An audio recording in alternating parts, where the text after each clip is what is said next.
en compagnie du Coran, Ousmane Timéra. Bismillahirrahmanirrahim. Par le nom de Dieu, celui dont la clémence embrasse toutes choses, le plein de miséricorde. Le Coran appelle toujours au bon comportement, à la bonté, à la miséricorde. Il dit qu'il est de ces signes, les signes de sa grandeur, qu'il ait créé pour vous des épouses, des époux, des compagnes, des compagnons, afin que vous puissiez trouver de la sérénité et de l'amour entre vous. Et il a mis entre vous de l'affection, ainsi que de la tendresse. Et ça, il y a en cela un signe pour ceux qui sont doués d'intelligence, pour ceux qui savent, pour ceux qui réfléchissent. Donc c'est ce Coran-là qui serait le livre qui ordonnerait aux hommes, qui permettrait aux hommes, aux maris, de battre leurs femmes, de les frapper. Comment cela puisse se faire? C'est une question qui se pose. Est-ce que le Coran ordonne à ce qu'un homme puisse battre sa femme? Nous avions dit dans d'autres interventions que le Coran ne fait pas forcément de l'homme le roi suprême sur la femme. Que le qawwama, qu'on dit être une forme de supériorité, en réalité n'est pas une forme de supériorité.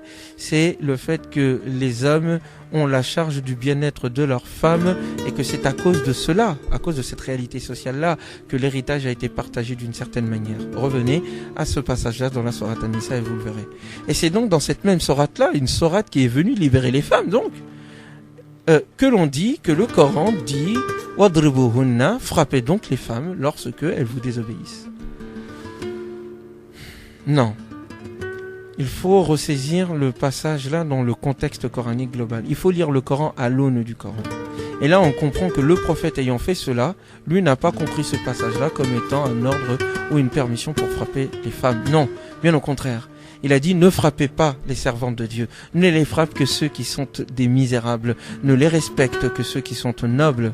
Comment ça se fait que le prophète, qui n'ayant jamais frappé de femmes, qui ayant interdit lui-même qu'on frappe les femmes, ait pu comprendre que wadribuhunna veut dire frapper donc les femmes?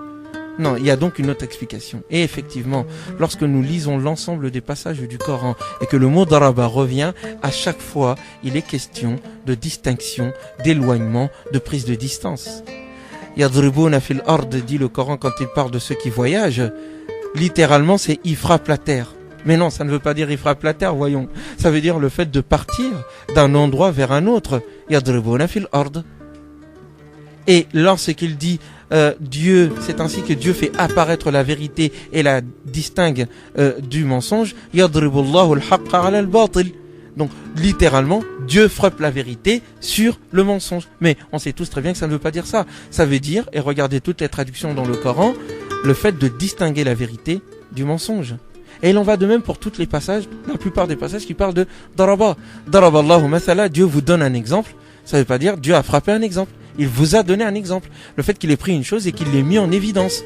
Le mettre en évidence afin que ça vous serve de parabole pour pouvoir juger d'autres catégories, d'autres situations. Il ordonne aux femmes de mettre leurs vêtements, leurs khimar, qui protègent leur corps, sur leur poitrine. Ça ne veut pas dire frapper sa poitrine avec sa main. Ça veut dire le fait de mettre un vêtement qui sert de séparation entre le regard extérieur et cette partie du corps. Et etc., etc. Daraba, toujours la racine, veut dire l'idée d'éloignement, l'idée de séparation, l'idée de distinction. Lorsque nous comprenions cela dans l'ensemble du Coran, et c'est l'ensemble du Coran qui permet d'interpréter, de comprendre ce passage de la sourate An-Nisa, nous comprenons donc la chose suivante. Wa in khiftum. Non, lorsque vous craignez un quelconque caractère hautain de la part de l'épouse envers le mari, et il dit la même chose de la part du mari envers l'époux, nous choses, alors à ce moment-là, il y a des étapes. Exhortez-les, discutez. Ne sois pas le père du bâton qui vient frapper son épouse pour tout et n'importe quoi. Non, non, non. Discute.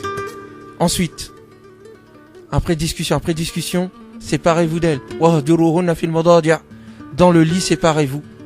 Qu'elle comprenne que là, la chose est sérieuse. Qu'il est temps de redescendre sur terre, de ne pas être hautaine, Car là où il y a orgueil, il ne peut pas y avoir d'entente dans le couple, car c'est un couple qui est basé sur l'égalité et l'entente mutuelle. Et à ce moment-là, si jamais à cette étape-là, la situation ne s'est pas réglée, wadribuhunna. Ah, qu'est-ce que ça veut dire? Ici, ça veut dire séparez-vous d'elle. Sortez de la maison. Laissez-la, qu'elle réfléchisse d'elle-même. Est-ce que le prophète l'a fait? Oui, le prophète n'a jamais frappé. Mais le prophète, effectivement, lors d'un conflit entre ses épouses, il s'est éloigné d'elle pendant 1 an. La boucle est bouclée. Donc, wadribuhunna ne veut pas dire frappez-les, veut dire ici dans le langage coranique, laissez-les dans leur réflexion. Ceci est tellement vrai que la sourate qui vient après, c'est le verset qui vient juste après, c'est et si maintenant, car le mari a quitté la maison, la famille est au courant, la femme est en panique, elle a appelé la famille, les gens vont intervenir maintenant. La situation est au-delà du cadre familial. Alors à ce moment-là, communauté, envoyez un arbitre de la part de la famille du mari et un arbitre de la part de la famille de l'épouse et qu'elles essayent d'établir la concordance. In yurida islahan, si ils veulent la concordance, yuwaffiqillahu baynahuma, et Allah fera en sorte qu'il y ait concordance entre eux. Non, on ne frappe pas sa femme. C'est ridicule. C'est malsain. Ça n'est pas coranique. C'était En compagnie du Coran, présenté par Ousmane Timéra.